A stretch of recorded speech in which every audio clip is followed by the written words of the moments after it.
कि परमेश्वर ने जब इंसान बनाया था तो हजारों साल जीने के लिए बनाया था।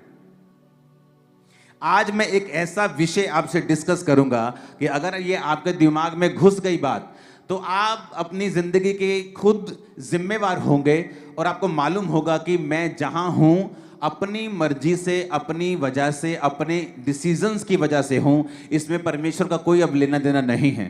अगर मैं बढ़ना चाहता हूं मैं बढ़ सकता हूं, अगर मैं कम होना चाहता हूं तो हो सकता हूं।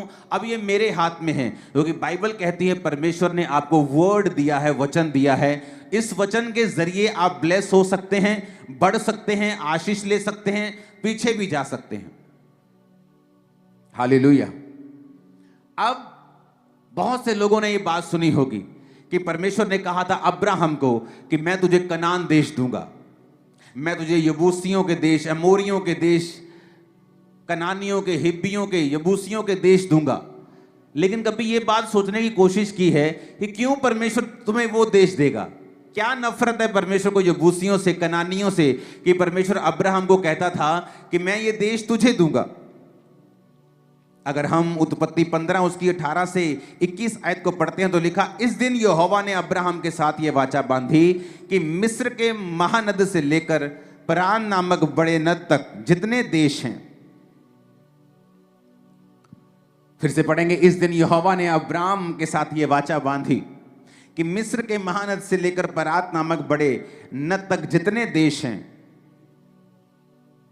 अर्थात केनियों, कनज्जियों, कदमोनियों, हित्तियों, परिज्जियों, रपाइयों, एमोरियों, कनानियों, गिर्गिशियों, यबूसियों, इन सबको मैंने तेरे वंश को दिया है।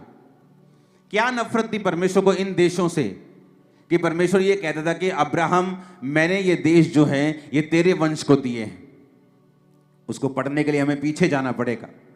वचन कहता है कि जब नूह, उसकी पत्नी, उसके 3 बेटे और उसकी 3 बेटे की वाइफ्स, 3 बहुएं, सिर्फ वही रह गई थी, बाकी सब लोग जल प्रलय में मर गए जब पाप पृथ्वी पर बढ़ गया था।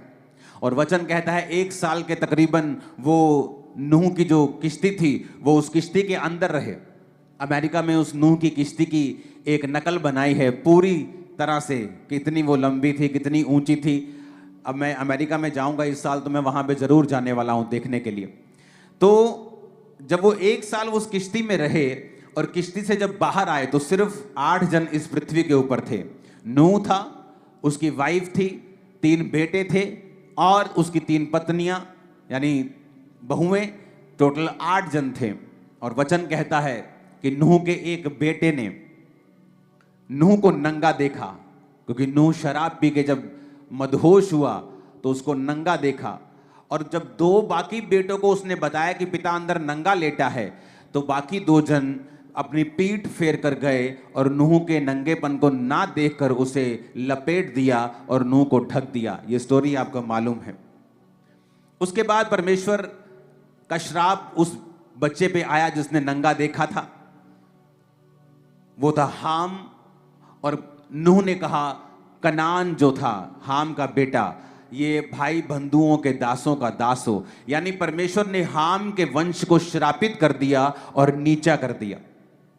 अगर आप ध्यान से बाइबल पढ़ें तो जब याकूब अपने 12 बेटों को आशीष देने लगा तो उनके पास्ट में की गए सब कामों के हिसाब से परमेश्वर ने उनको आशीषित किया। याकूब कहता, रूबेन तू मेरा पहला फल है, तू पहलोठा है। पहलोठे को डबल प्रॉपर्टी मिलती थी। अगर 12-10 बच्चे हैं तो 11 हिस्से होते थे प्रॉपर्टी के।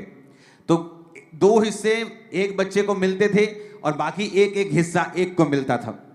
अगर 100 रुपया है, उसको 10 में 9 में बांटना है तो उसके 10 हिस्से कर देते थे। तो 10 हिस्से मतलब कि 10 रुपए के 10-10 हिस्से हो गए। तो पहले बेटे को 20 मिलेंगे, बाकियों को 10-10 मिलेंगे। इस तरह से बंटवारा होता था। लेकिन याकूब ने क्या कहा कि तू बेटा मेरा पहला फल तो है, लेकिन तू औरों से श्रेष्ठ नहीं ठहरेगा, क्योंकि तू अपने पिता की पत्नी के साथ, यानी वो उसकी स्टेप मदर के साथ वो सोया था, उसने पाप किया था, व्यभिचार किया था, इसलिए उसने कहा तू दूसरों से श्रेष्ठ नहीं ठहरेगा, तू दूसरों से उत्तम नहीं जाएगा, तू ऊपर नहीं जा सकता, क्योंकि तू जल के समान उबलने वाला है।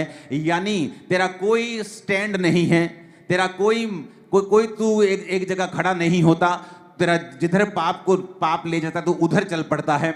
आज विरोध है तू चुप कर जाता है, कल को सब कुछ अच्छा होता है तू बोलने लग जाता है, तेरा कोई स्टैंड नहीं है, तू पाप के अनुसार चलने वाला है, तू दूसरों से श्रेष्ठ नहीं ठहरेगा। तो वचन कहता है उसे परमेश्वर ने नीचा किया, क्योंकि वो अपने शरीर